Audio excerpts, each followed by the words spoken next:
Okay. Fine. We're recording within. Yeah, we wedi clywed y llais, same voice as my sat nav, which I find very annoying, but there we are. Okay. Shall we move on then? We're back in the land of recording. Let's turn to item 3, which is to reflect on the 1st of March meeting.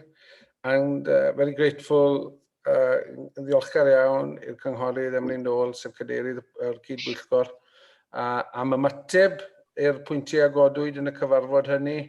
And clearly we can reflect upon that now, or really we could embrace it as part of the update from Gareth later on and what follows thereafter. Does that make more sense to you? Because I've made some notes as far as some issues I'd like to raise, as far as, you know, where is the new partnership in shadow, on what relationship would, you know, would flow thereafter, and Emlyn does, you know, there's a number of question marks in his response to us, and that's fair enough. And to be honest, I will say this, it's very difficult to scrutinize a body meaningfully today, which in the words of Emlyn is at a dead end, and has very little pulse left in it, to be honest, in that respect, as in an entity as we once knew it. But that's my view. Felly, chi'n hapus, os rhywbeth mae rhywun am godi ynglyn â cynnwys llythyr Emlyn, achos dwi'n hyderus fe fydd Gareth yn pigo fyny ar y materion hynny. Is there anything specifically you want to raise now regarding the response from Emlyn? Because, you know, the world is moving on since that response, and I'm sure Gareth will capture, hopefully, that progress in what he has to tell us as far as item 4. I see no dissenting hands to that. Felly fel na fydd i de.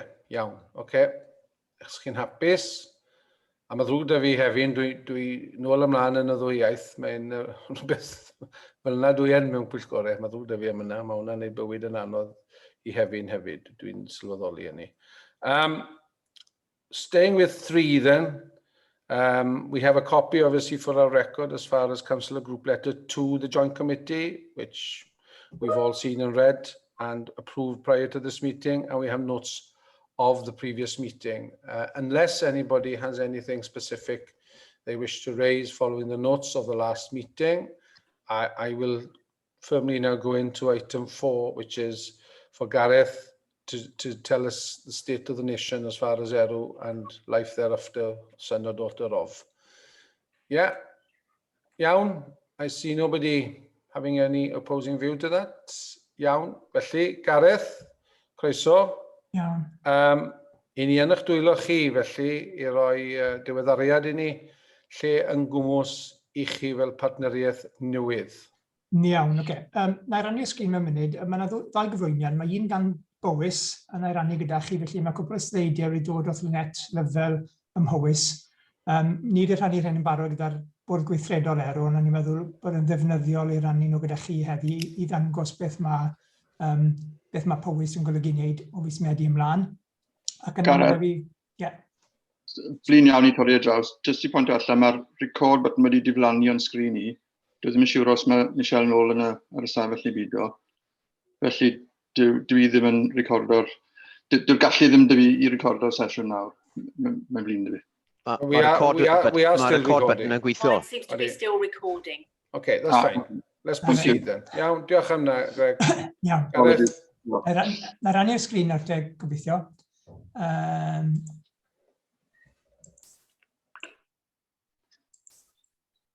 Iawn. Diolch yn fawr. Reit, na i siarad drwy hwn. Gath e rannu dydd Gwener y ddwedes i. I'll talk through these slides. They are Powys slides. They were presented to the executive board on Friday. So Lynette Glover presented it to that meeting. So I have got her notes from that. So these slides really show how Powys plan to deliver on the National Mission for Education from September onwards. They have principles which they've agreed with their schools. I won't go through them in detail. However, it's based on excellent partnership working. It's about knowing schools well and having high expectations, leadership, professional development, etc. So they're very similar to what any partnership, I believe, would have and aspirations will have for their schools. There is a clear focus in Powys on bespoke support for secondary schools, and that's because probably of the inspection position and Estin's interest in Powys, and also interesting to see, of course, the continued emphasis on well-being, and also in Powys as well, the development of Welsh language skills and Welsh language education, because I think they've been in the press over the last week as well about plans to change the medium of some of their schools. 4 points there, how they plan to work from September onwards. So they are investing in additional key roles within the local authority service. And also they are working to identify effective school-based professionals who can contribute to this agenda within Powys. They plan also to work in partnership with Ceredigion around some areas of practice, and especially around the Mid Wales Growth Deal agenda as well. And of course, they will work with other bodies, so higher education and other local authorities as well. And there's a question coming up at the end of my presentation around that, working with other local authorities. Now, they have to date recruited or are recruiting into some key posts within Powys. So they have, I believe, appointed a service manager for curriculum for Wales and professional learning, and service manager for secondary school improvement. And they're also recruiting to a digital lead, Welsh lead, a leader for 14+, and wellbeing and equalities lead as well. So there are 6 key posts there in their service, which they will fund, of course, from the funding they've received from Welsh Government.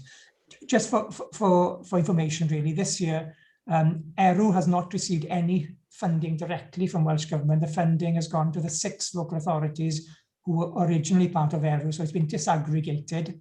However, the 4 local authorities who are still part of ERW have paid in 5/12 of that money to cover the costs for this term. What is the quantum of 5/12 of that sum? Right, I've got it on my machine, but not on the slide, but I can get that to you in the next kind of 5-10 minutes once I finish my presentation. They are going to recruit 6 part-time practitioners from Pembrokeshire schools to lead on the curriculum.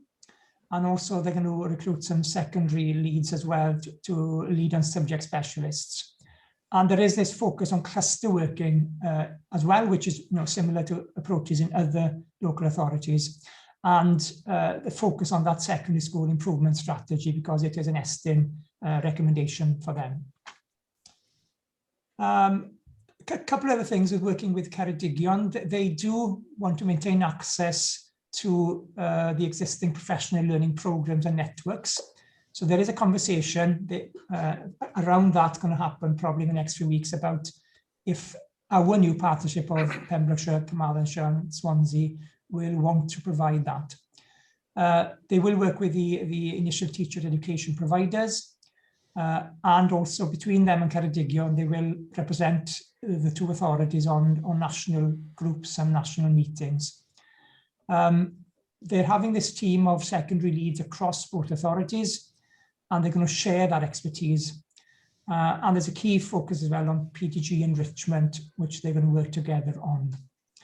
And finally, really, where they're at, they are recruiting to the new posts. You might have seen adverts out over the past few weeks. They have a new business and finance manager who started in April. And they're working with their head teachers now on the cluster approach and on recruiting the secondees really to lead on the curriculum and secondary subject leads. So that's what Lynette shared with us in a meeting on Friday. So quite a lot has happened there, and it probably mirrors some of the things happening within our new partnership. Felly, os na I newid iaith nawr, a na I siarad drwy'r sleidiau nesaf yma. Mae Abertawe, Cyfyrddin a Fenro wedi ymrwymo i weithio mewn partneriaeth, a dyma'r working title, Partneriaeth Addysg Dearllewin Cymru, PADOC, sa'n siŵr iawn. Bydd rhaid ni fathu rhywbeth, fi'n siŵr, ond dyna'r enw sydd gyda ni ar hyn o bryd. Felly, jyst i fod yn hollol glir, bydd ERW yn dod i ben yn ffurfiol ar ddiwedd mis Awst eleni. a fe ddwedes I bydd Gyfyrddin Penfro ac Abertawe yn datblygu partneriaeth a fydd yn weithredol o'r cyntaf o Fedi. A fel nes I nodi, mae Ceredigion a Phowys yn cydweithio y rai agweddau o wyllai ysgolion. Nawr bydd partneriaeth newydd Gyfyrddin Penfro ac Abertawe yn cefnogi rhyw 264 o ysgolion a jyst dros 80,000 o ddysgwyr. Felly rhyw 65% o ddysgwyr erw yn dal yn mynd I fod yn rhan o'r partneriaeth newydd yma. Felly mae yn ddau dreian, mwy na ddau dreian bron o'r partneriaeth bresennol. Felly, oedd hwnna'n bwysig ac os o'n I eisiau cael rhyw fath o gyfeiriad o ran cost y model newydd. Felly, I ni yn chwilio am rhyw doriad o rhyw 40% neu'n fwy o ran y costau cyfredol. Felly, bod e'n adlewyrchu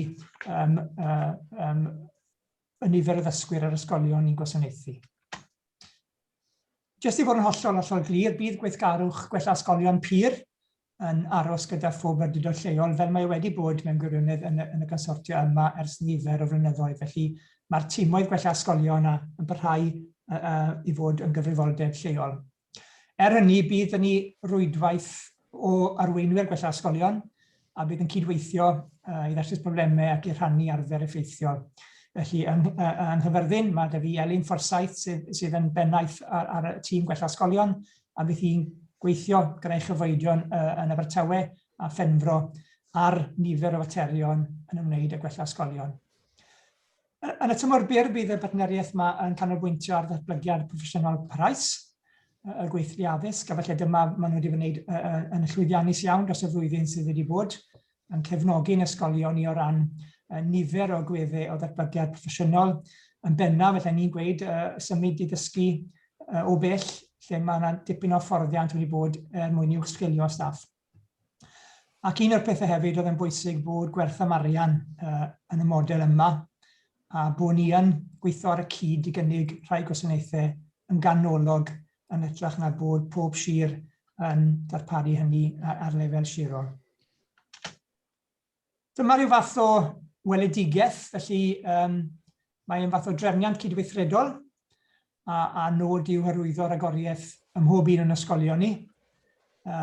Drwy system sydd yn golygu bod ysgolion yn gwella eu hunain, bod yna hunan arfarnu gonest a yna chyd gymorth ar bob lefel. Felly, ni am bweru'n ysgolion mewn ffordd I wella dros nhw hunain a bod nhw'n cael eu gefnogaeth I wneud hynny.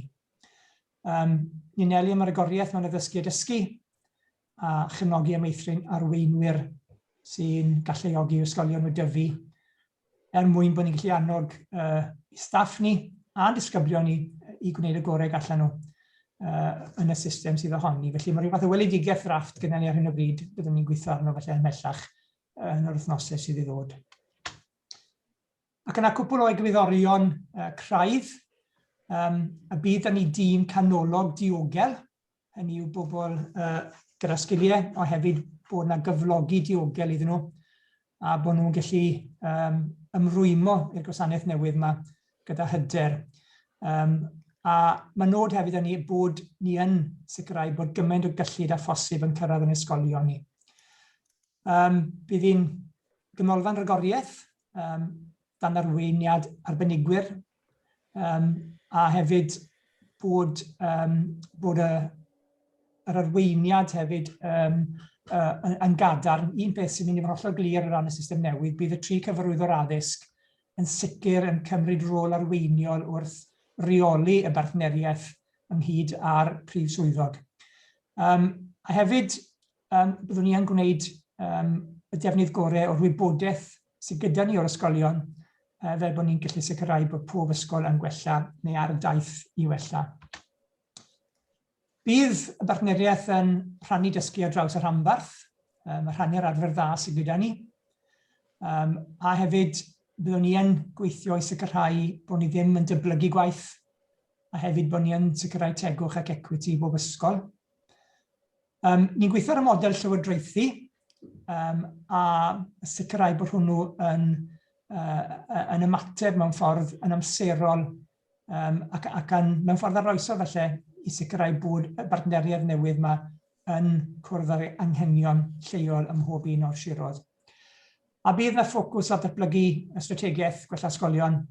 Bydd ni'n cael ei gyflwyno'n lleol, byddwn ni yn rhannu'r arbenigedd yma ar draws y 2 sir mwyn sicrhau bod deilliannau dysgwyr yn gwella ym mhob sefydliad.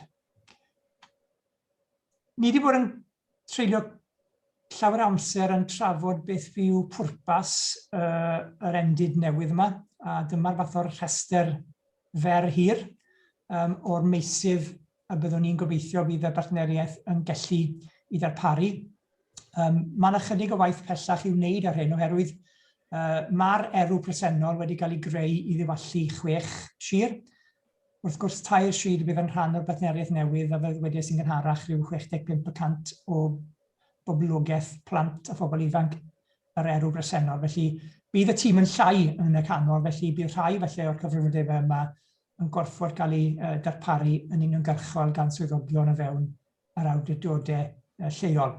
Ond ni bron y cyrraedd y pwynt na felly bod ni'n cael trafodaeth o ran parau felly bydd yn trosglwyddo. Ni wedi bod yn gwneud peth gwaith ar y strwythur rheoli, felly bydd na gydbwyllgor, a bydd cydbwyllgor cysgodol yn cwrdd yn go fuan nawr i jyst i gadarnhau y strwythur newydd a'r system ariannu newydd hefyd. Ni wedi bod gael y sgwrs am y pwyllgor craffu a fi'n gwybod bod ar yr agenda gyda chi a oes angen pwyllgor craffu ar y cyd neu a yw'r corff newydd yma yn mynd i fod yn mynychu cyfarfodydd craffu y 2 sir yn uniongyrchol. Ac os mae yna peth tystiolaeth ar hyn o bryd, falle bod na ddiblygu hynny yw, bydd rhywun, neu bydd adroddiad yn dod i'r pwyllgor craffu yma, ond eto bydd yn cael ei godi wedyn yn y pwyllgor craffu ar lefel sir hefyd. Felly mae eisiau'r gwrs na, a byddwn ni'n gwerthfawrogi felly eich barn chi fel rhan o'r cyfarfod yma, pa fodel falle byddech chi'n meddwl sy'n gweithio. Un o'r newidiadau yw ni ddim yn mynd i gael bwrdd gweithredol, hynny yw y grŵp yma o arbenigwyr allanol sydd yn cwrdd â ni ar hyn o bryd, a'r bwriad yw tynnu'r hynna i fewn i'r cydbwyllgor falle, neu os bydd pwyllgor craffu mewn i hwnnw yn hytrach na bod yna grŵp ar wahân. Ac yna mae yna 3 grŵp pellach, felly y grŵp strategol, a fel dweud sy'n gynt, bydd y 3 cyfarwyddwr yn arbennig ar dechrau y partneriaeth newydd yma yn cwrdd yn bob bythefnos gyda'r prif swyddog i sicrhau bod y partneriaeth newydd yn cwrdd yn gyfynion ni. Bydd y grŵp hefyd o bobl fel Elin Ffossaeth, y prif swyddogion gwella ysgolion yn cwrdd yn reoledd, ac yna bydd ni grŵp rhanddeiliaid, felly ar hyn o bryd ni'n cynnig 12 pennaeth, 4 o bob sir yn cynrychioli y wahanol sectorau addysg mwyn bod ni'n gallu mynd â syniadau a strategaethau i'r grŵp yna i cael ei barn nhw ar rheini. Cwpl o bethau o ran brandio, ni am yn sicr i hwn i edrych a theimlo'n hollol wahanol a newydd. Mae angen i gadw yn syml ac yn gost isel. A beth ni wedi dod i fath o gasgad yw bod y partneriaeth yma yn cael ei ystyried yn estyniad o'r ddarpariaeth gwella ysgolion lleol. Felly mae'n rhan o wasanaeth gwella ysgolion Penfro, Caerfyrddin ac Abertawe, ac yn rhyw fath o estyniad ar y ddarpariaeth hynny, nid yn rhywbeth ar wahân, sydd yn eistedd ar wahân, ond bod yn cael ei weld fel rhan greiddiol o'r ddarpariaeth lleol. Ac mewn amser gobeithio byddwn ni'n gallu adeiladu capacity o fewn y partneriaeth newydd i gwrdd ag anghenion penodol lleol falle. Unwaith i'r gwaith mawr ar y cwricwlwm gael ei gwblhau, bydd yna peth capacity wedyn i ymateb felly'n fwy i rhai o'r blaenoriaethau lleol bydd gan y 2 sir, a bydden nhw'n wahanol yn bob sir.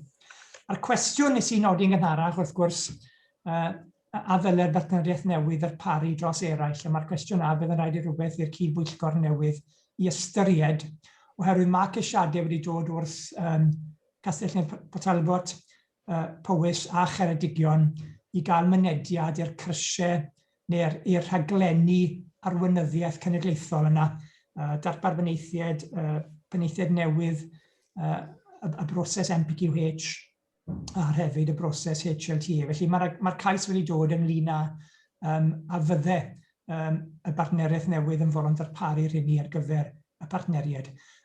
Sgyrsiau anffurfiol hyd yn hyn yw falle bydd yna'n bosib, ond bydd e ar gost penodol. Hynny yw, nid yn unig y cost neu'r cyllid sydd o'r yn uniongyrchol o'r Llywodraeth Cymru, bydd yna gost ychwanegol y pen mwyn sicrhau bod yn rhywbeth o incwm i'r bartneriaeth newydd a bod ni'n gallu cynnal a bod ni'n gallu diwallu'r angen. Mae da ni fodel staffio drafft. Dwi ddim wedi cynnwys hwnnw heddiw, os mae eisiau, dwi'n cwrdd gyda'r cyfarwyddwyr ddiwedd y dydd heddiw mae'n digwydd, i gadarnhau pa fodel i ni yn mynd i fwrw ymlaen gyda fe. Ond mae costau bartneriaeth newydd mae'n ar wedi lleihau yn sylweddol o beth yw costau ar hyn o bryd, a mae o gwmpas y 2 filiwn o ran y strwythur staffio mwyn diwallu yr holl anghenion sydd gan Llywodraeth Cymru ar nifel partneriaeth. Mae da ni erbyn y 6eg o'r Ffennaf i ddanfon ymateb i Llywodraeth Cymru ar sut i ni yn unigol fel sirodd yn mynd i gwrdd ar holl amcanion sydd gyda nhw yn y grant maen nhw'n rhoi i ni, a bydd ymateb Cyfyrddin, Penfro a Chaerfyrddin yn un ateb yn dangos bod ni'n gobeithio bydd yr holl anghenion yn cael eu darparu trwy'r bartneriaeth newydd yma.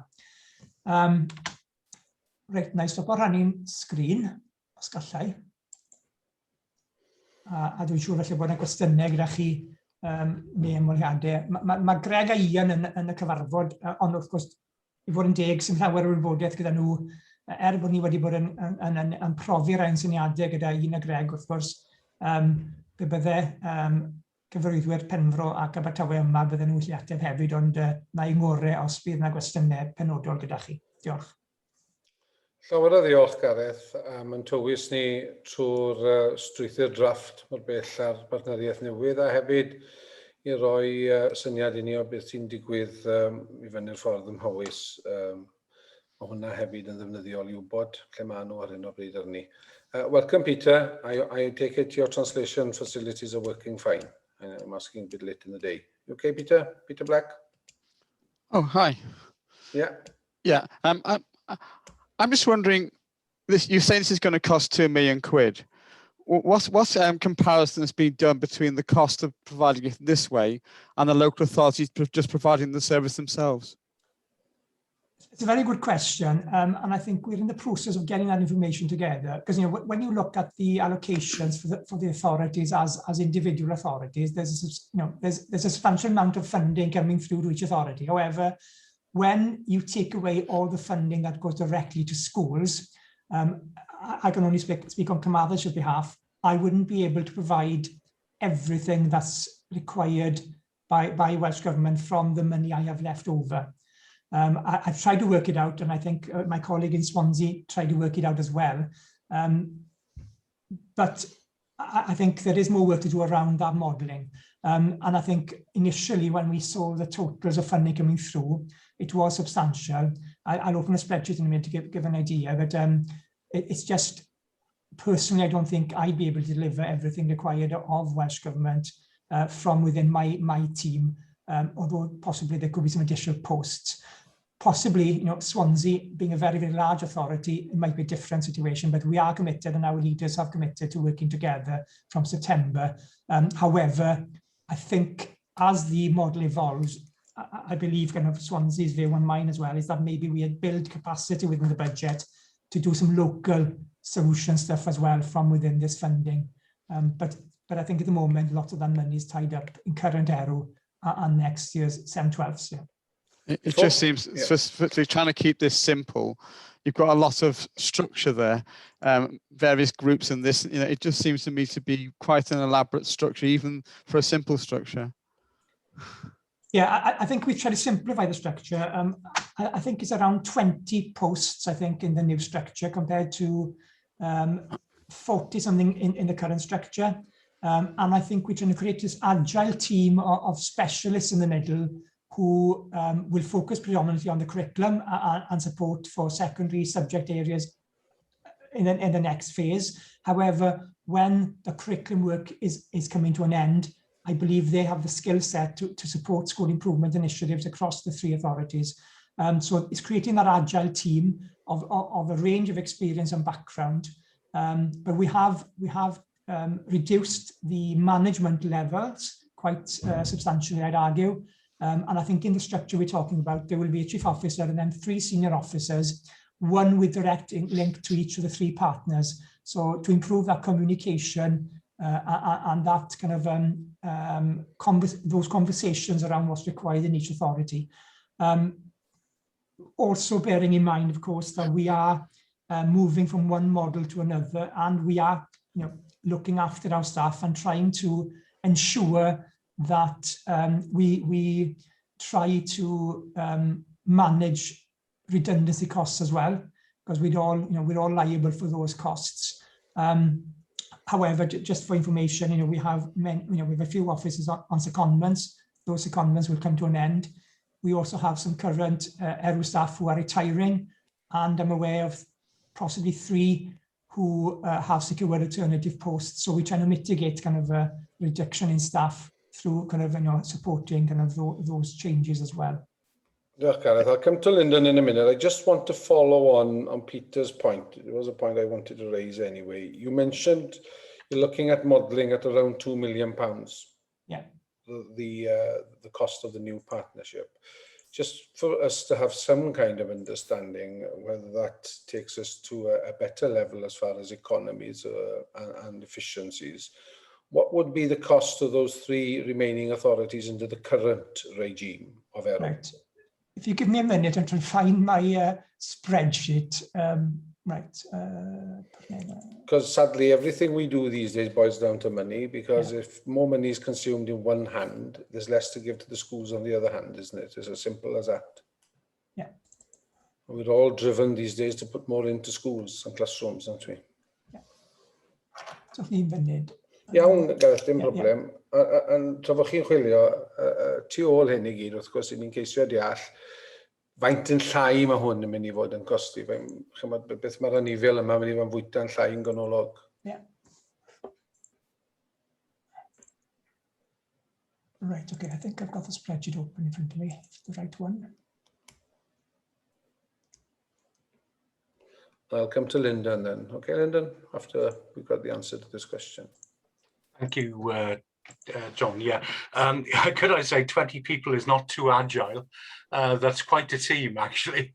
But couple of points. If this partnership didn't exist, where would Powys and Ceredigion go, for example? In other words, could it be delivered as an authority on its own, which followed on from the point that Peter made? And also with this new partnership, who is going to meet the costs of setting this up? Because by the look of it, we're going to have to pay for the wind down of ERW. And then all of a sudden, there's a cost, obviously, with the setting up of the new body. And all that comes out of an existing, obviously, budget of money that should be spent on education in some shape or form. So that is taking it away from the pot, from the short face, if you like.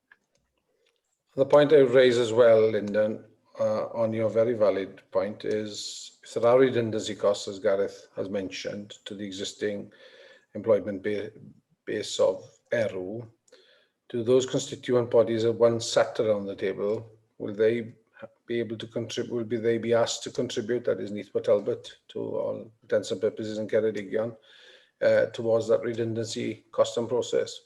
So Gareth, there's a few questions there. Yes, yeah. Sorry to bombard you. Remind me, Chair. First of all, if the new partnership will not provide for the 3 authorities, they will have to go looking to other consortia, I would argue, for delivering those programs for them. They could go to GWE, Central South, or EAS for delivery of those programs.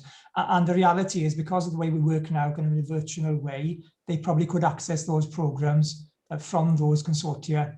However, I'm not very clear about how those consortia would, what those consortia would charge for accessing those programs. I don't think they would be willing to just charge the cost price for those programs, or I wouldn't encourage them to charge the cost price. So that's for consideration. But I know kind of Powys especially would really value carrying on with the partnership with the current the current partnership in accessing those training modules. I'm trying to kind of, I think that the cost of the current ERW structure, if I've got this right now, is around 2.6 million. So we have reduced the cost by 600,000. So it's about reducing some of the posts, not filling vacant posts. And I think it's creating that team of officers who will be able to provide the support required going forward. When you look at the list from Welsh Government of the demands on the consortia, they're quite extensive. And the way that ERW has worked is that, for example, the NPQH programme, which is the programme for new head teachers or those who want to become head teachers, several officers will contribute to that programme in order to kind of meet the requirements of that training. So we creating the agile team, we will be using several of those officers to deliver many of these programs. It's not one person delivering a program on behalf of the three authorities. So it's a team of people. We've looked at different models, as I mentioned. I think there was 5 or 6 different models which we looked at. But we've tried to reduce the management structure, keep that agile team in the middle, but also reduce the operational costs going forward. Because one of the conversations is around the service level agreements, which at the moment, is a key, cost for the consortium. And I think there is a request for the respective partners now to look at those service level agreements, going forward. I think there's a £139,000 cost for service level agreements, and possibly some of those could be provided by local authorities in kind to reduce the cost for 3 partners then. But I think there's a conversation which will happen in the Shadow Joint Committee around that. So we're trying to reduce costs in our accommodation as well. I think in a previous Joint Committee, we've agreed to reduce the office space in a Llwyfan for now. So I think it's kind of moving from 6 or 7 rooms down to 3. So we're looking at making savings in every possible avenue, really, to reduce that cost on each local authority who are part of the new partnership. Sorry, I missed some of the other questions. No, just to come back on that very point then, just to be clear that we all are on the same page on this. So basically you're saying £2 million will be the central cost for the new structure between 3 authorities, yes? Yeah. And you're telling us if it was only 3 authorities at the moment, it'd be the cost is around 2.6 million. Is that what you're saying? So we're saving about 200,000 an authority, roughly. Yeah, but it's in total, I think we've saved around £600,000, but it would be a proportionate saving. Oh yeah, it'd be pro rata. Yes, I understand that. Of course it is. Yeah. So okay. So the current model is just under 2 million, I believe, the latest version I've seen. But that could be reduced slightly if local authorities don't charge for some of those service level agreements. For information, I'm in conversation with Pembrokeshire around the HR and the finance service level agreements. And I know John Haswell is working on that and probably considering how maybe we can reduce those costs. This group is serviced by Swansea. The Joint Committee is serviced by Carmarthenshire. They're £5,000 each. Possibly they could be, provided in kind. But again, that's a conversation for our leaders. Yeah, Lyndon, you want to come back? Yeah, please. Yeah, the two points really again. Then, first of all, you didn't mention the who is going to meet the cost of setting up the new body. Sorry. Yeah. And is that going to come out of local money, or and secondly, which something you might have looked at in the sense that you said that obviously Powys and Ceredigion could look to going to the other 3 consortia to pick up the slack in some of the programs. What would the difference be if the 3 authorities, Swansea, Pembrokeshire, Carmarthenshire, actually went on their own and actually went to those 3 consortia to actually meet that slack as well? So what would the difference in cost be, per authority, really? In other words, is it costing us more to be part of the consortia or not? Because we must have obviously will have looked at those you know, obviously those options. Yeah, if I answer the first part, the setting up of the new body, right, okay, I've got a concern around that because I've been developing a paper this morning for Joint Committee, which is meeting in July, and one of the risks I mentioned there is that the new partnership will have to carry the current staffing structure until at least December. The HR process will commence, and there is there's a statutory process to follow in how we move from one organisation to another, and possibly there might be fewer posts in the new structure than we have of number of staff available. So there is a risk here of from September to December, the 3 partners around the table carrying the cost for the current structure. The point I've made in my paper is maybe the 6 original partners should share that cost in the sense it's not our making that we're moving to a new model. I'd argue possibly it was the partners who've left the partnership to date. And in reality, we haven't reduced the complement to reflect those 2 authorities leaving. We've had vacant posts, so we haven't filled posts. That's the way we've addressed it. So there is a risk to the 3 partners on the table because we've already committed 5/12 of funding to the current structure, and the remaining 7/12 will be paid in. However, I'm not persuaded yet that that 7/12 is sufficient to cover the costs for that period. However, through trying to reduce costs and maybe not filling vacant posts, etc., we'll get there. But the positive with providing those services to Ceredigion, Powys and Neath Talbot would be that we'd get some income in, which would help us address some of that kind of gap, really. But again, the point I made is maybe all partners should share that cost until the new partnership is set up, because in reality, it's not the making of Pembrokeshire, Carmarthen, Shore, Swansea, or Powys even, to be fair, that we've ended up in this position. In regard to your question around, what every authority could possibly go to look to another consortium provider to provide courses, programs for us. Just for information, I've got the spreadsheet here. Carmarthenshire's allocation from the funding disaggregated to the 6 authorities this year is 9.5 million. Okay, so in reality, I've got 9.5 million of the money that used to go to ERW. However, a high proportion, probably over 95% of that money, is directly goes to schools. So what I've got left is not a huge amount of money to provide all the services that currently are provided by ERW. So the new partnership by having one team provide those different programs, does secure value for money for me, because I personally couldn't provide that here.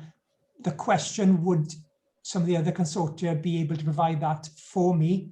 We haven't asked that question of the other consortia, but I'm just following the guidance now of the leaders who want to work, us to work in a partnership and developing that model. Gareth, I'll come back to you in a minute.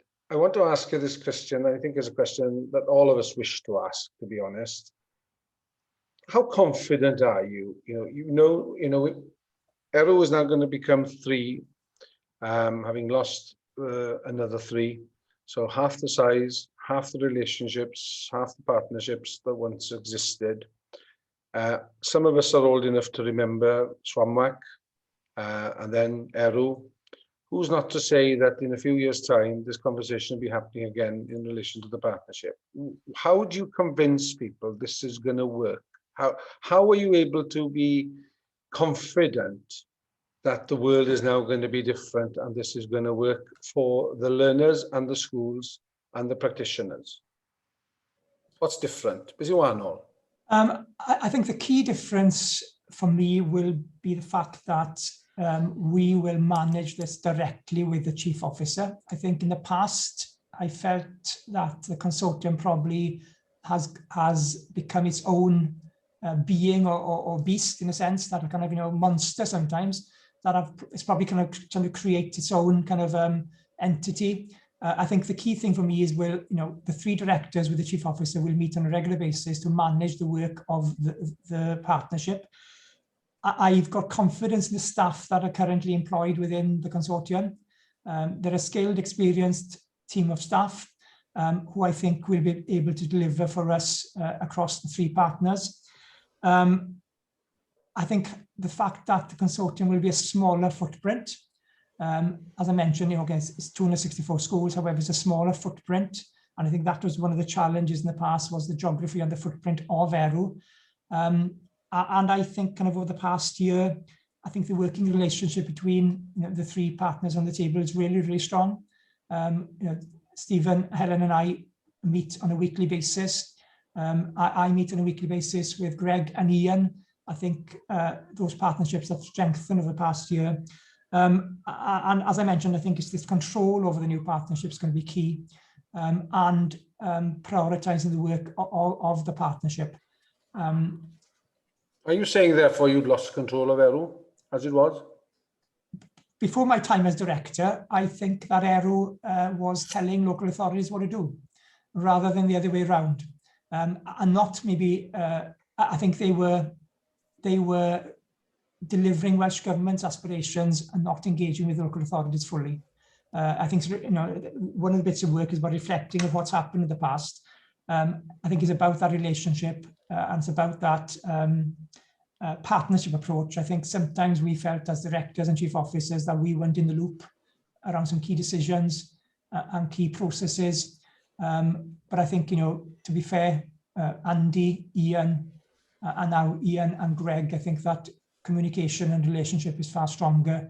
And I meet, as I mentioned, Greg and Ian on a weekly basis, and they ask my views around lots of things every week. And I feed that back to directors as well. So I think the communication is really, really strong. And I think communication with school leaders is really strong as well. That was an issue. So I think we're on a positive journey of engaging with directors, with heads of servicing authorities, and with our schools. I'm confident we can achieve this, because I think there is an appetite that, from everybody around the table to get this to work. I suppose it's fair to say, of all kind of similar structures, often the success and the failure of it is down to the individuals in it and around it. And are you therefore confident that the new structure is going to be constituted formally in such a way that if any individual comes along in the name of this new partnership and decides to take it in a different direction to the 3 directors, that will not happen again? Have you got some clear parameters? Well, no, not hope so. Have you got clear parameters that can't happen again? Yeah, I think as part of the governance structure, we're now writing the remit of these different groups. Right. And the strategic meeting every fortnight is a key meeting, which will follow a specific remit. And it's in that group that, decisions are tested and made. So the 3 directors with the chief officer will make those decisions on behalf of the schools of the partnership. And is it going to be a case of majority view reigns? Will there be powers of veto amongst the 3 + 1? Yeah, I think possibly we need to work that out, because there will be there will be disagreements around how some of the funding, etc., or the programs are delivered. So it's about we've had disagreements already this year, and I think people concede that the majority kind of decision goes. But yeah, we will have to write that into the kind of the remit of that specific group. And if something is not probably kind of solved by the directors, then we need to turn them to the joint committee for their views around certain aspects. But hopefully, we'll get to that agreement point before then.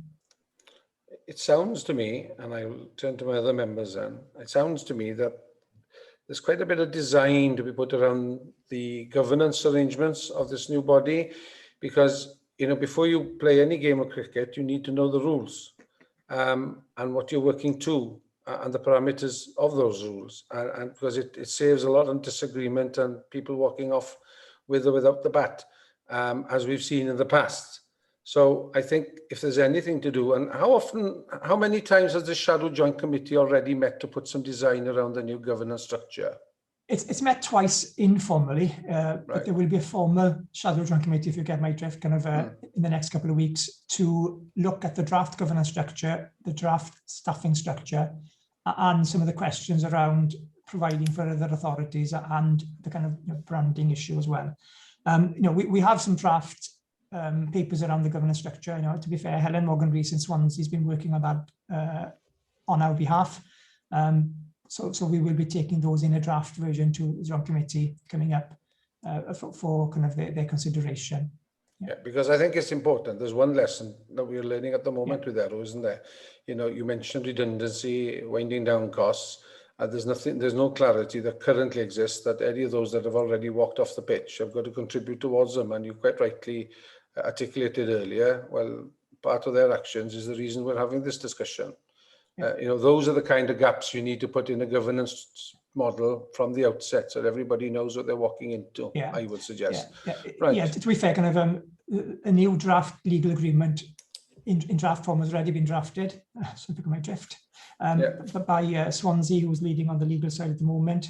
And I think they would argue as well that the current legal agreement does make it very, very clear around the responsibilities of those partners who have left. However, I wouldn't be surprised if that's contested in any way over the next months. But that's the challenge for Tracy and her team. Okay. Question unrhyw. Any further questions to Gareth? No. Lyndon, did you want to come back on an issue? You're on mute, Lyndon. You're on mute. Sorry, one point that Gareth did make was the fact that the authorities that have actually walked away, by the look of it, are not going to have to pick up the bill. That is an issue. And the other thing is, who is going to pay for the setting up of the new body? Because otherwise, the three that are left, Swansea, Pembrokeshire, Carmarthenshire, will end up by paying for the cost of setting up and paying for the 6 to wind down. And that is absolutely not, because that's a less teacher here, one less teacher there. And it's all, it's not acceptable. No, I think. So the legal agreement spells out clearly the requirements of any redundancy costs, but it's the other costs until the new structure comes into place, which we're working on and working through what that is, the quantum. And at the moment, of course, it's probably will fall on the shoulders of the three authorities unless there's an agreement that we try and recoup some of that funding, or some of the staff transfer to those authorities for a period while the new structure is kind of worked out. But yeah, it's an issue that hasn't been resolved. I think it's fair to say, members, that it's something for us to capture in our response back to the Joint Committee at the end of today's gathering. I think we're all on the same page on this one. I can see nodding heads. Darren, wyt ti am the mewn? Yeah, just ar y pwynt ni rili ychwanegu, ti'n bod, yn amlwg bydd y sefyllfa lle bod y tri awdurdod sy ar ôl yn pigo'r tablan i gyd yn hollol anghywir yn y farn ni. A fi jyst yn pyslo, yn amlwg bydd na elfen gyfreithiol yn rhan o hyn fi'n siŵr rhwng yr awdurdodau, ond fi'n pyslo os na rôl fynd â Llywodraeth Cymru i ware, achos ar diwedd y dydd, na ble mae'r arian yn dod o, a mae eisiau rhyw fath o broker annibynnol i ddilifro tegwch. So fi jyst yn pyslo, os na drafodaethau o gwbl gyda uwch swyddogion Llywodraeth Cymru ar y mater yna'n benodol.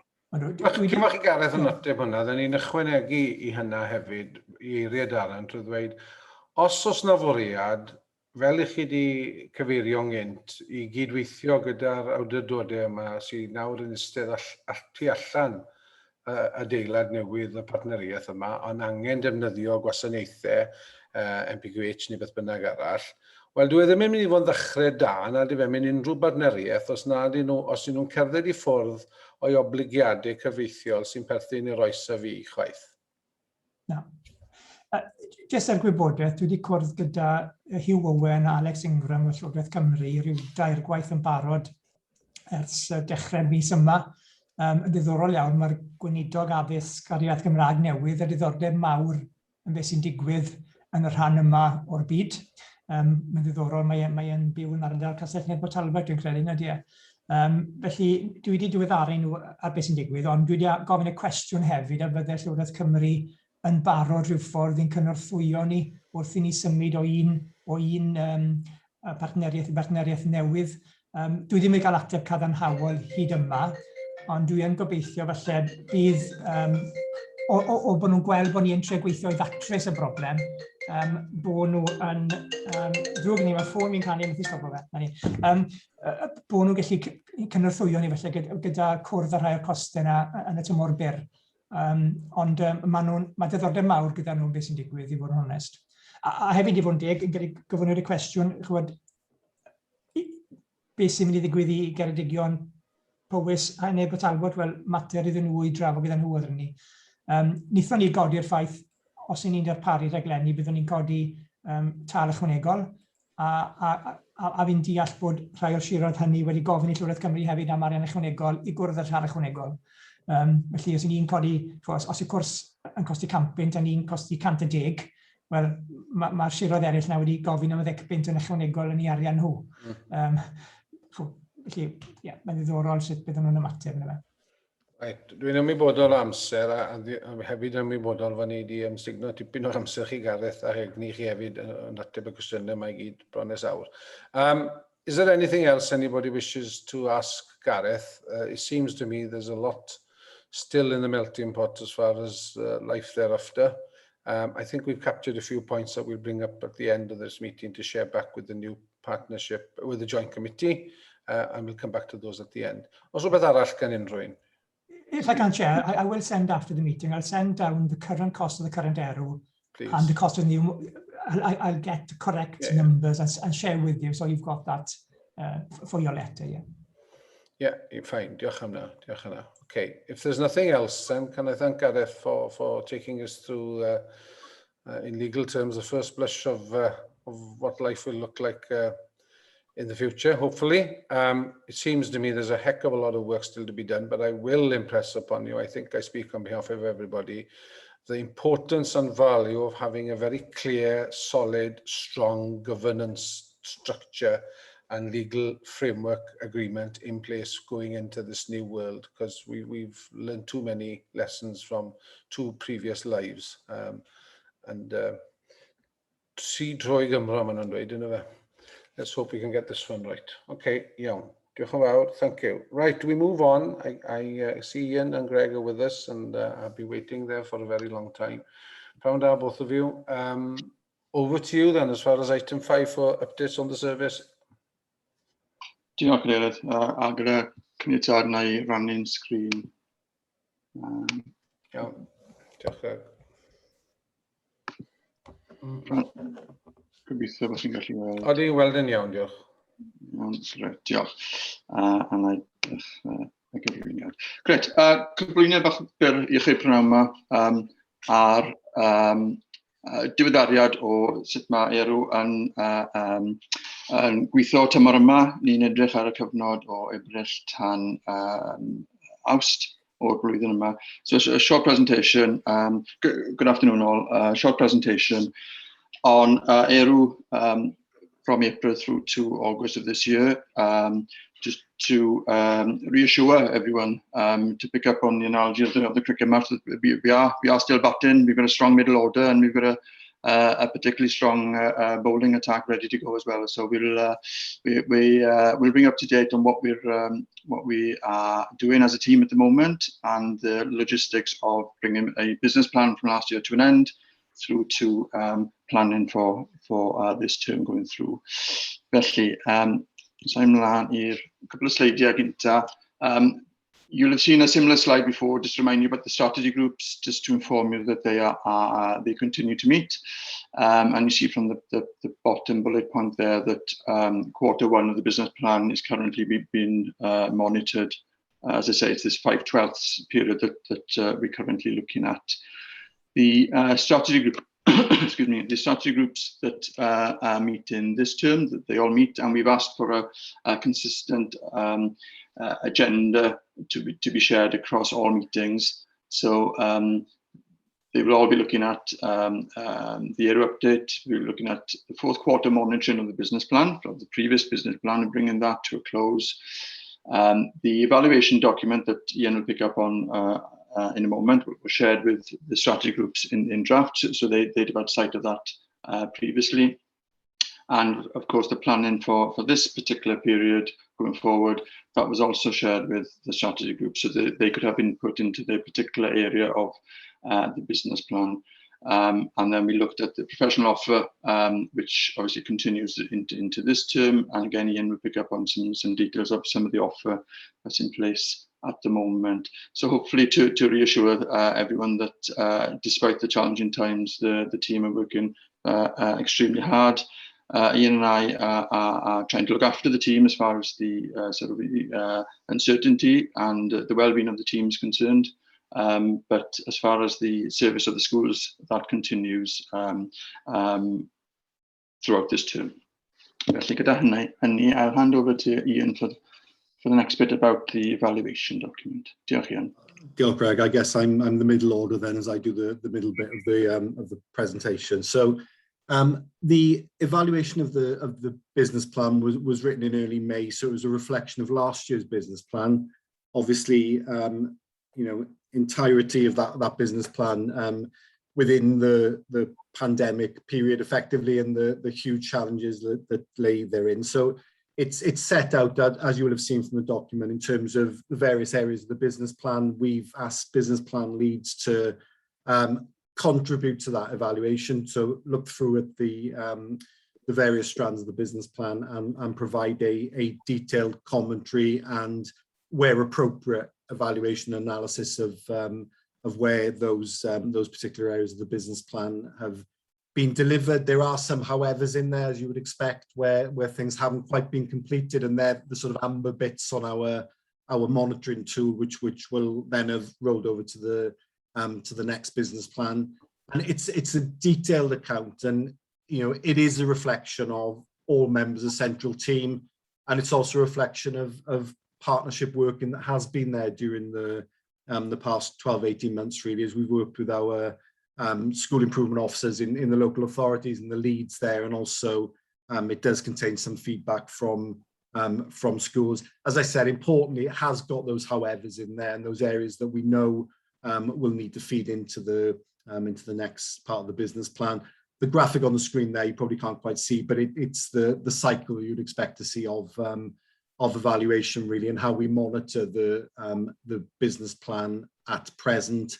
And just to go back to what Greg was saying really at the start, that the evaluation document is a summative document of the work of the previous business plan, but it is also a reflection on not only how hard people are working, everyone's working really hard and flat out, but also how effectively people have worked to deliver the best they possibly can for schools, as we've moved from distance to blended learning, etc. And the agenda has obviously shifted throughout the year. And I'll hand over to Greg again in a second to talk about the short-term business plan that's in place now till the end of August, and the reference there partly to the sort of renew and recover and the learning forward agenda. Diolch, Ian.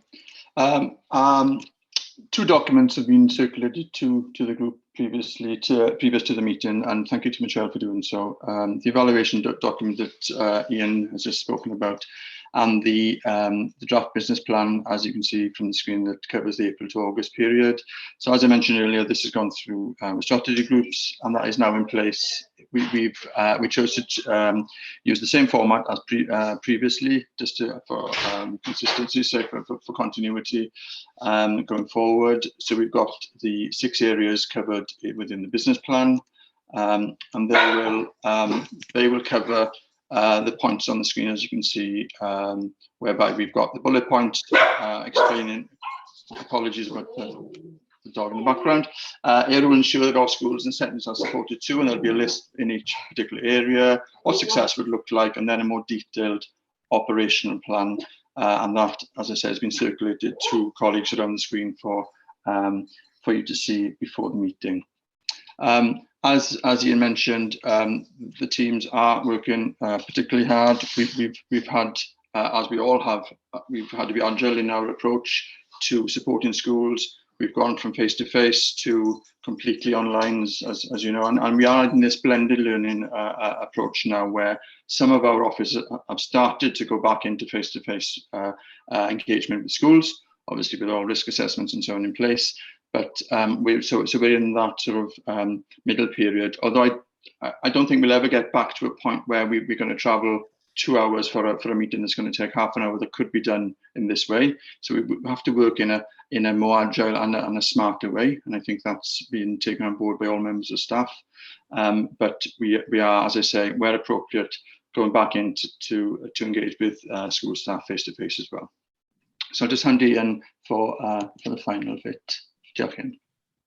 Diolch, Craig. Just a final reference really to some of the work that's going on this term. The slide there in front of you really is the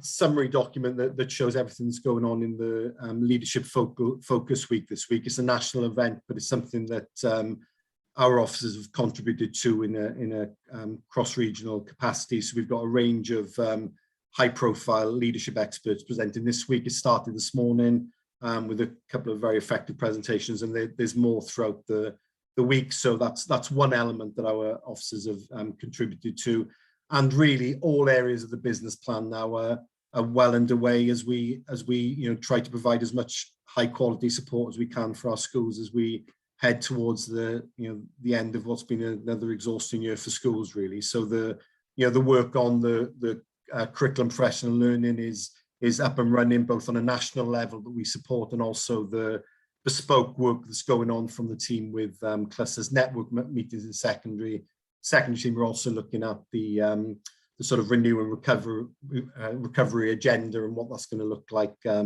next term. So there's a whole range of activity that's going on across all 6 areas of the business plan. That will continue for the next few weeks, and as soon as possible we'd like to be in a position to begin our planning for delivery for next term. So the slide there just illustrates one thing that's going on, but we're constantly updating our professional learning site with that offer, and as soon as we can we'll start populating that for next term, in order for schools to see what's on offer for moving forward. Yeah. Okay, I'll stop sharing there and welcome any questions or comments that there may be. Diolch, Cadeirydd.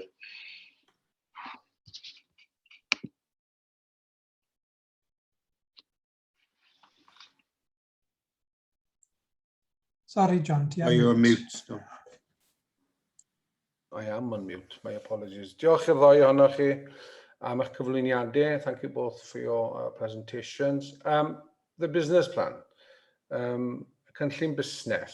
Mae hwnna'n rhedeg tan mis Awst. Pwy sydd wrthi felly'n lliwio y byd a'r cynllun busnes ar gyfer cyntaf Fedi ymlaen? Achos chymod, dyw e ddim yn ochr y glogwyn ac un i syrthio lawr a bywyd yn goffo mynd ymlaen. Mae'r ysgolion yma angen y gefnogaeth trynoeth. Felly, beth sydd ar y gweill? Fel mae hwnna'n mynd i gael ei weithredu?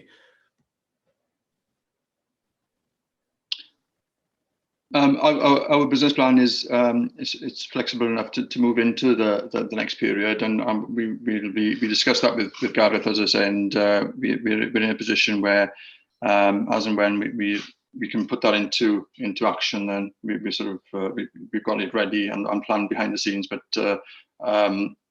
we're aware of the discussions going on, as Gareth has already spoken about. Therefore, we're holding back on that until Gareth and colleague directors are ready for that. Okay, can I ask you one pretty blunt question, because it kind of paves the way for commitment to the future relationship of this new partnership. How would you describe the current engagement of the schools of the various authorities with ERW? Are some schools and some authorities better than others, or some authorities collectively better than others? Do you find that some are easier to engage with than others? Because it just kind of gives you a flavour of the commitment on the table for the future.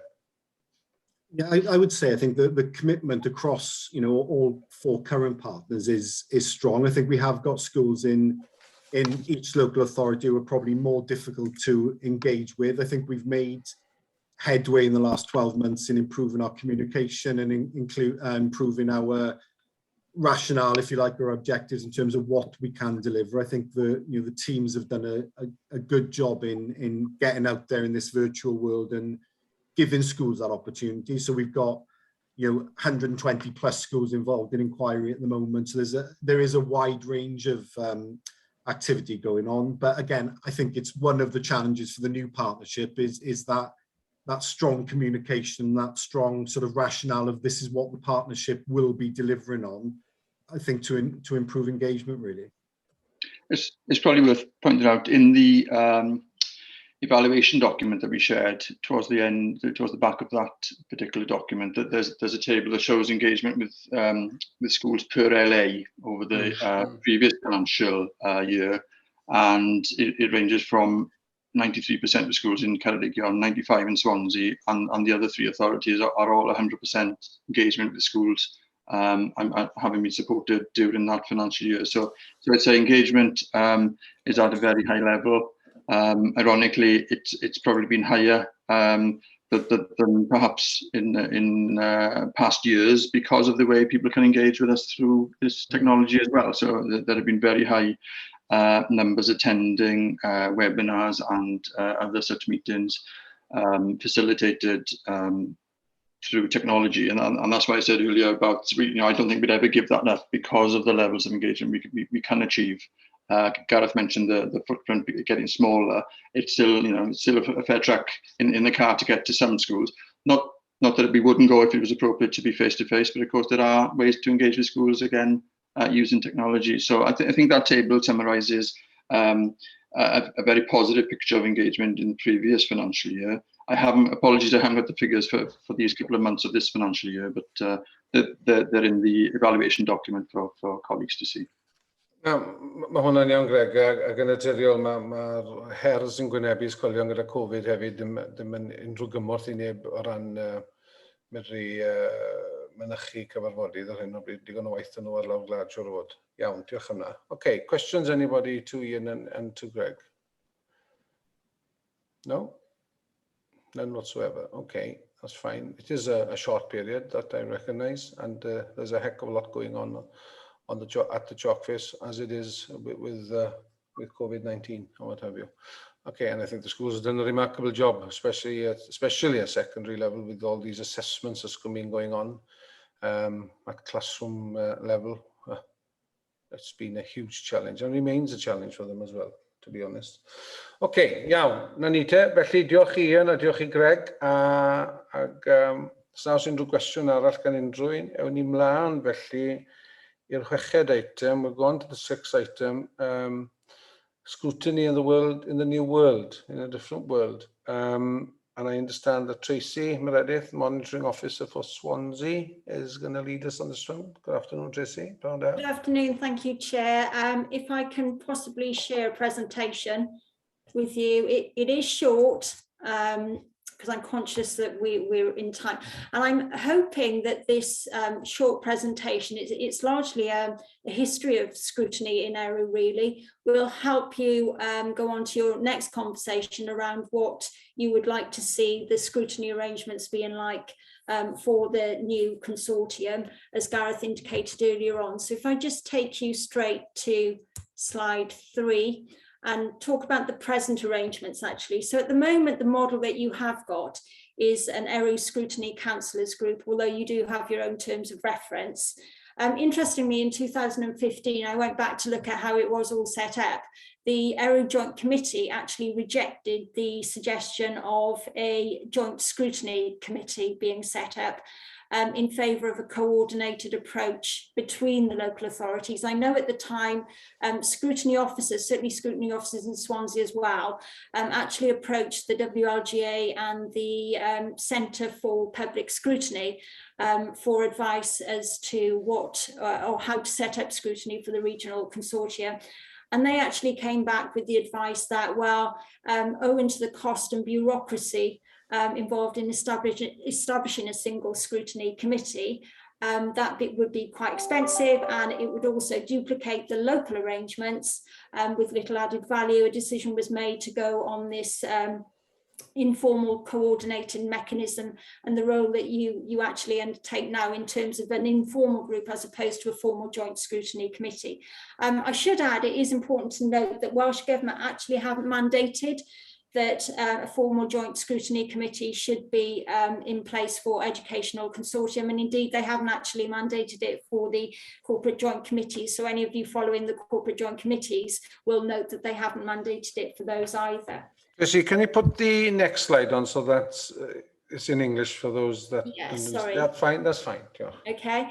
So those are the present arrangements, and that's my starting point really as to where you are. I'll just move on to the next slides, and these are the aims of the ERW scrutiny. So these actually come from your terms of reference. You can see they're relatively short, and they are again this sort of coordinating role to support consistent scrutiny across the 6 councils. I draw your attention to the providing critical and objective challenge to ERW on topics of interest as required, and also to contribute to the good governance and effective, good and effective governance of ERW, as you would well expect to see. And then again, just moving on, and again, it's taken you back to 2015 when we had 2 big hitting reports, one from Estyn and one from the Wales Audit Office. They both relied on the same fieldwork, so the same evidence gathering. Estyn actually came out with a report and recommended to the Welsh Government ministers that they wanted to see local authorities developing more formal working arrangements for scrutiny within the educational consortia, and that was with a view to scrutinising the work and impact of the regional consortium. So Estyn weren't terribly impressed, I don't think, with the arrangements that were in place at the time, and certainly wanted to see more formal scrutiny taking place. Going on then, sorry, to the Wales Audit Office, this was a report that they came out with, again, following the same fieldwork and evidence gathering exercise. They came up with a report in achieving improvement in support to schools through regional education consortia. This was again published in June 2015. And they were quite critical in some ways because they didn't think that any of the regions were undertaking scrutiny of each regional consortium as a whole. They appreciated that local authorities undertake scrutiny of regional consortia in relation to their own local authority performance. But what the Wales Audit Office were really largely looking at was effective joint scrutiny of the overall impact of regional working and whether the performance of individual authorities and the region as a whole was improving. And you might just want to bear that in mind when you consider what model you think is appropriate going forward into the new consortium. And then again, just moving on, here we've got the national model for regional working, which I'm sure you're all aware of. That was again published in November 2015. So that's after the Estyn reports and after the WAO reports. And that talked about each local authority and in the regional consortium will make arrangements for robust democratic scrutiny of the consortium business plan and activities, and then as it relates to individual local authority areas. And it was largely for those educational consortium to decide what the best model was for regional scrutiny, and making sure that it was a coordinated approach and avoided the duplication that was talked about by the WLGA at the early stages and also of the Centre for Public Scrutiny. Then just going, so bringing you up to date with what we are working on at the moment. So at the moment, there is no provision for joint scrutiny, for a joint scrutiny committee. What we are looking at is the alternative models, which would either be for you to continue as you are with a very much an informal group, whether you move to a more formal joint scrutiny agreement, or whether you do it all individually. I am the monitoring officer also for the city deal. The Swansea-based city deal does work to a joint scrutiny committee model. I think it works quite well. Obviously, I'm not one of the councillors that sit on it, but it does seem to work quite well. The joint scrutiny committee has its own terms of reference in the city deal that is included in the legal agreement governing the city deal. So it is largely a large part of the governance arrangements, which I know you have talked about during this scrutiny meeting. It has very specific terms of reference, and it also sets out in those terms of reference what functions of scrutiny are retained by the constituent local authorities. And when we set up the Joint Scrutiny Committee for the city deal, we did take a report to our constituent scrutiny committees to make sure they were happy with the terms of reference, and we also took a full report to council setting up the Joint Scrutiny Committee. So going back to what Gareth said earlier on, we do welcome some input from yourselves as to how you see scrutiny going forward in the new regional consortium, whether that's a continuation of what you do now, which is more of an informal basis, whether you would like to move to a more formal Joint Scrutiny Committee, or whether you do think it would be better placed to have individual scrutiny committees scrutinising the performance of the consortia. Thank you, Tracy. Thank you for sharing your screen. You can now take that off because then it allows me to see everybody. That's great. Thank you. Thank you very much. Diolch yn fawr. Just before I open it up for discussion, just to be clear, we currently have an arrangement that you consider to be an informal scrutiny structure where we meet informally collectively. Obviously, there'll be less of us in the future. And clearly, there's also scrutiny going on at every authority level with chief officers from ERW coming along, or the MD in the past coming along, scrutinising the performance of the schools of those respective authorities and the relationship of ERW to that improvement journey. So that is currently the arrangement. How do you see, what's the difference between what we currently do and having a formal scrutiny structure? Well, I looked at that, and that's why I started off with actually the comments of the WLGA and the Centre for Public Scrutiny talking about the unnecessary bureaucracy of it and the additional cost with little added value. And it seems to me you already have a scrutiny team. It's my own Swansea scrutiny team supporting you as an informal group. And I couldn't really see much difference between the work you do as an informal group and actually setting that up as a formal joint scrutiny committee. I hear what Gareth says about looking at functions going forward and maybe authorities offering these services in kind, so that I know Swansea charge, I think it's £5,000 to do scrutiny, but I couldn't see, there's very little difference, if any, between what you're doing now informally and a joint scrutiny committee. Okay, that helps. Darren, do you have the mill? Yeah, just ar y pwynt ni, I fi'n aelod o'r cydbwyllgor ar y farged ddinesig. So I'm a member of the Joint Committee in terms of the city deal. And yeah, just to echo really the points that Tracy's made there, actually in practice, there's no difference at all really in terms of how we go about our business. What I would say is there are some disbenefits really, because the terms of reference are so prescriptive.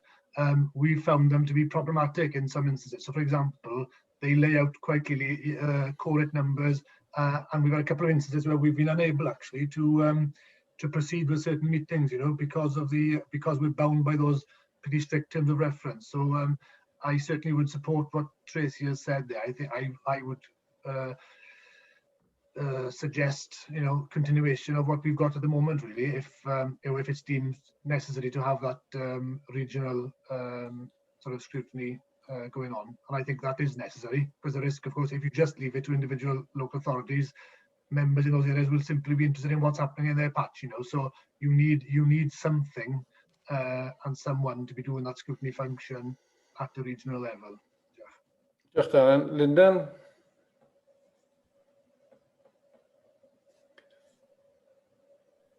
Thanks, Chair. I'd agree with Darren and Tracy.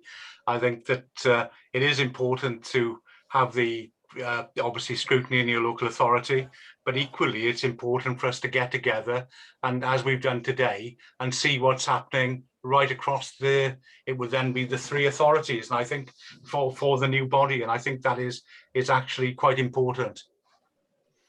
Yeah, I think we're all on the same page on this one. Peter, you wanted to come in? Peter Black? Yeah, thank you, Chair. I totally agree with the last two speakers. I think it's very important, if you're going to have a regional body, there has to be a regional scrutiny process in place. I'm not really fussed whether it's formal or informal. If the informal is working, then let's go with the informal. I do think, however, that there needs to be a scrutiny at the local authority level as well, because you need to understand the impact of the work being carried out by the new joint body on your own service. So I don't think we need, in a sense, is looking at a hybrid type of approach, isn't it? You have the regional scrutiny body looking at what's happening regionally, but at the same time, the various arrangements which are in place for each individual local authority would need to also at some stage be scrutinising what's happening in relation to their own authority and where that's effective, because that also then has an impact on how the authority contributes to the future of that particular new body. I think we're of one voice that we continue basically with the current arrangement entering into the 1st of September. And that would be our recommendation, and we'll capture it in the letter later on, unless there's any dissenting hands to that. I would fully agree with what Darren and Lyndon and with what Peter has said, and I'm sure Paul would say the same as well down in Denby, because it's important to have that collective regional understanding of the value and worth of the body you're representing and scrutinising, and it's equally important to know on the ground the value that that body brings to the constituent bodies and their schools. So I think the current arrangement allows that to happen. Does that assist you, Tracy? Yes, thank you. It does actually. I think what would also be helpful if perhaps you could give some thought as to what the functions would be of the joint scrutiny. So what I think it follows on from what Councillor Black said, what precisely you would be asking the regional scrutiny to do compared to what the constituent local authority scrutinies would be doing, because I think that would be quite useful to capture actually your views on that.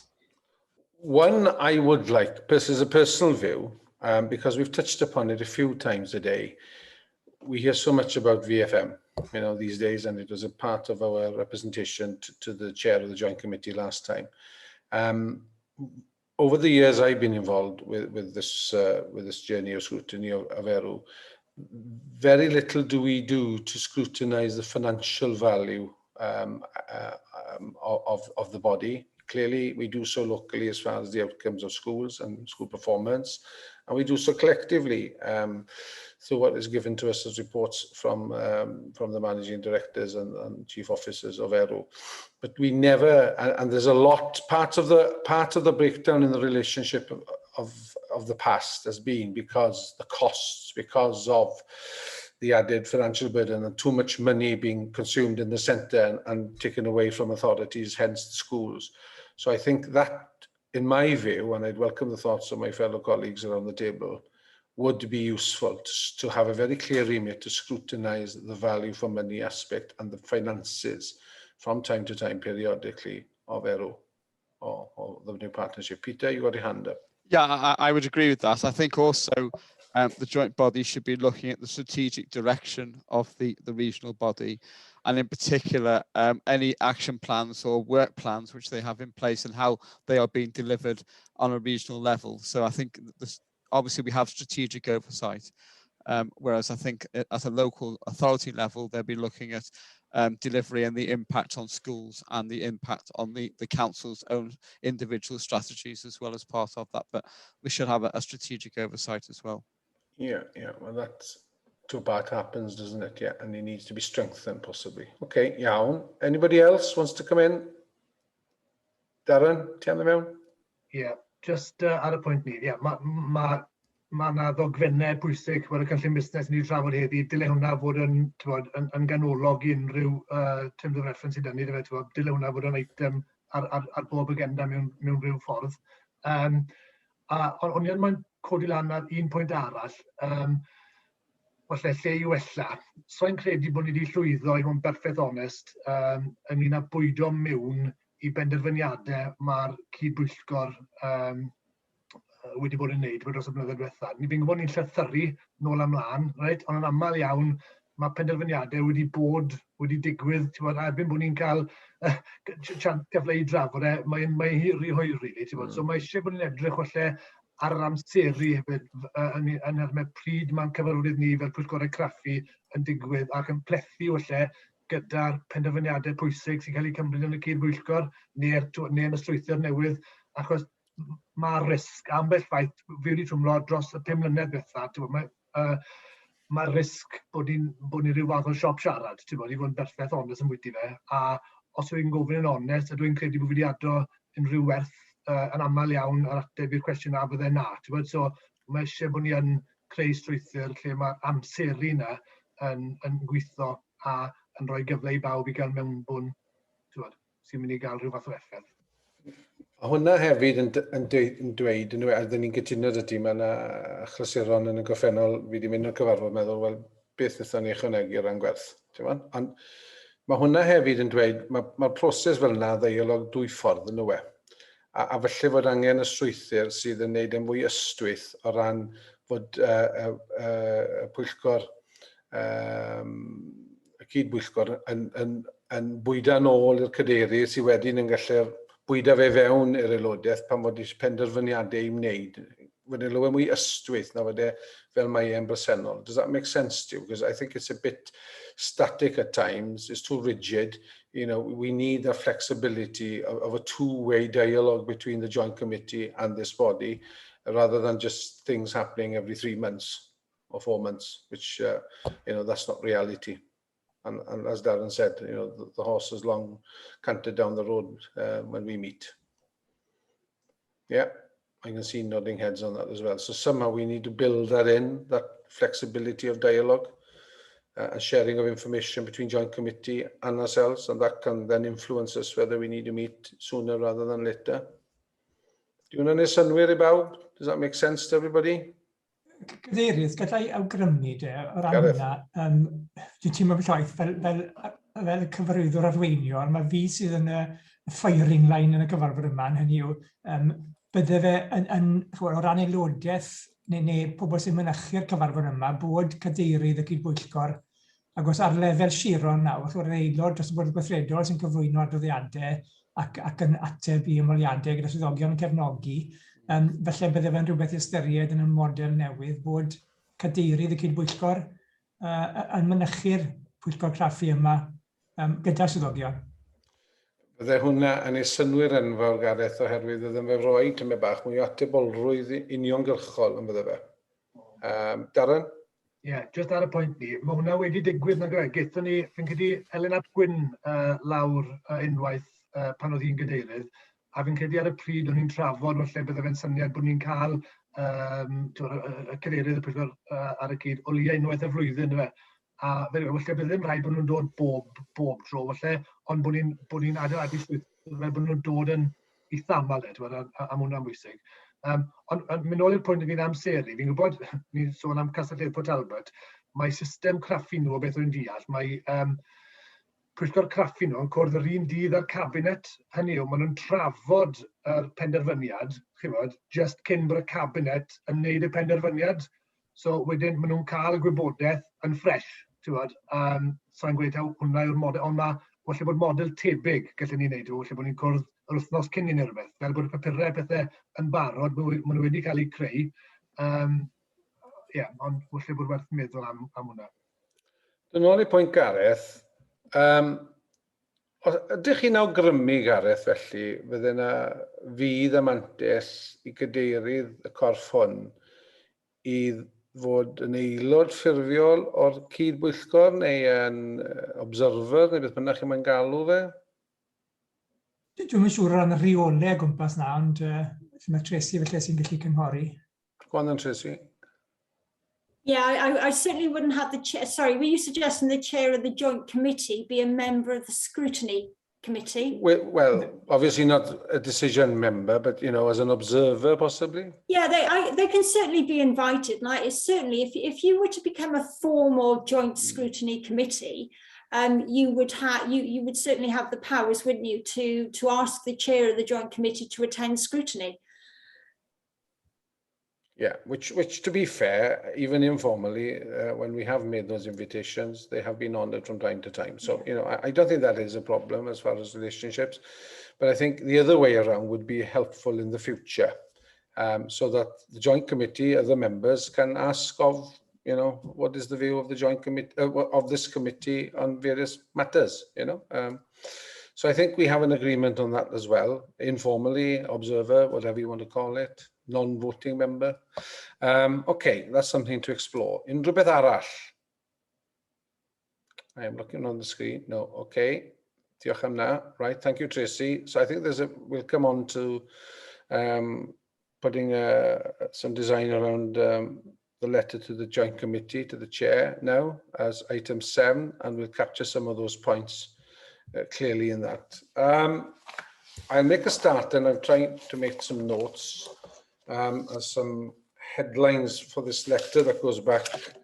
And interestingly now, who will, you know, we'll need a response sooner rather than later from the chair of the joint committee to the current membership of this body, because come 1st of September, the world will be different, won't it? So there's no point having a response after the 1st of September, because it'll be a new entity, won't it? Yes? Okay, so the first point I have, and I welcome the thoughts of my colleagues, is that I think we all feel very strongly that the terms of the current legal agreement should be honoured, especially insofar as winding down costs, HR costs, redundancy costs, by all original constituent body members of ERW. And I think that needs to be made very clear collectively as one voice from this committee. Because to me, it makes no sense whatsoever, no moral sense whatsoever, because the others have walked away. And as Gareth said earlier, part of their actions is the reason why we are where we are, that they don't have to meet those obligations or don't wish to meet those obligations. Does that make sense to everybody? Yes, yes. There's a yes all round. Okay. The second point, I would suggest that there needs to be a very clear and robust governance and legal agreement for this new body, because it seems to me, having listened to what's been said today, there's quite a bit more work to be done upon it. And to be fair to the 3 new constituent bodies, councils of this new body, you know, they need to know what the parameters are, what the ground rules are from the start, and it'll avoid a lot of pain further down the road. Does that make sense to everybody, Tracy, as monitoring officer? Yeah. Sorry, no, I absolutely agree. Yeah, because I just kind of sensed from possibly from Gareth that there's quite a bit more work to be done on this part. And Yeah, you know, there's no point avoiding it, because you're only going to have to face up to it later on if you can't agree.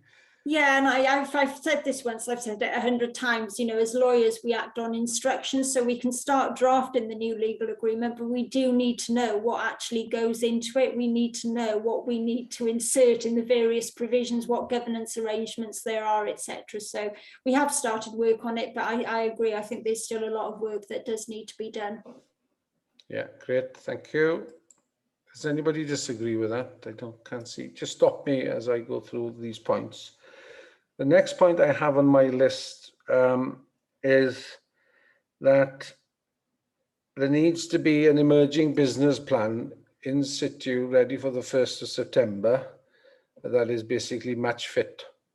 I know you said, I think Ian mentioned it, or was it Greg, that, you know, it can carry forward, but I think it needs to be a clear statement in you know, because the business plan we've currently have takes us to the 31st of August. And I think there's a statement to be made in that there is a business plan in train and in situ for life thereafter. Does anybody have an opposing view to that or wish to counter that? I'm looking at my screen. No. Okay, so we agree on that one. And then as far as the scrutiny process, and I may have missed quite a few points, so please add at the end that we believe the current informal structure of scrutiny collectively works, is an effective and efficient, shall we say, even though we know it's costing £5,000, but a more formal structure could cost more. We believe, therefore, we would like to see the continuation of this arrangement.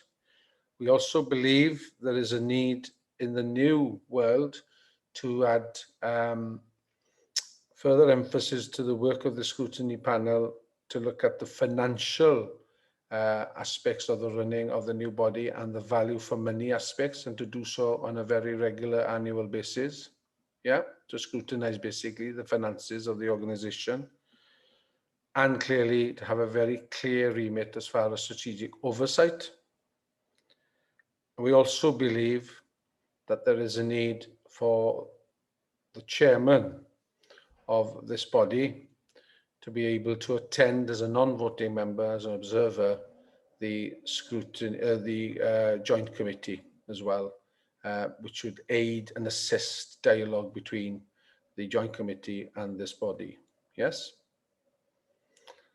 That's as far as my script goes. What else does anybody else wish to add to that list? It's quite a lengthy list. Oh, I may have missed something. Michelle, have you picked up something?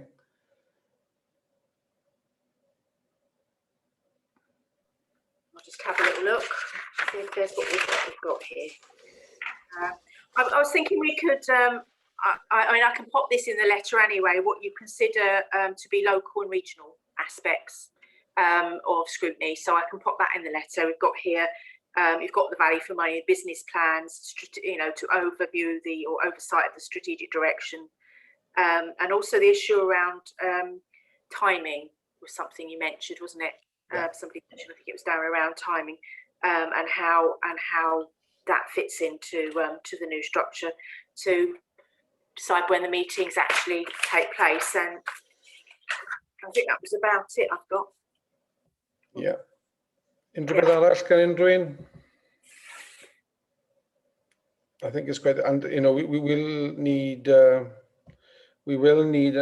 response to this sooner rather than later, and I know Emlyn and whoever assists Emlyn in that process, I'm sure will do that. And Paul has got to leave. Diolch, Paul, thank you for your company. Very useful, thank you. Anything else, ladies and gentlemen? If not, can I therefore thank you all for your contribution, not just today, but over the last 4.5 years since I've been around this forum. There are occasions I find it quite useful. Occasions I do question our own contributions to the process. But diolch yn fawr iawn I chi. We wish those in ERW all the very best in life thereafter, and Godspeed to those who have designed the new world of the partnership. Felly Gareth and your two directors, colleague directors in Swansea and in Pembrokeshire, we wish you all the very best, and hopefully that the new structure will be able to effectively and efficiently serve the education community of South West Wales. Gyda'r chydig eiriau yna, felly diolch yn fawr iawn I chi gyd, a gobeithio gewn ni eto gwrdd. Diolch yn fawr, pob hwyl. Diolch. Diolch, John.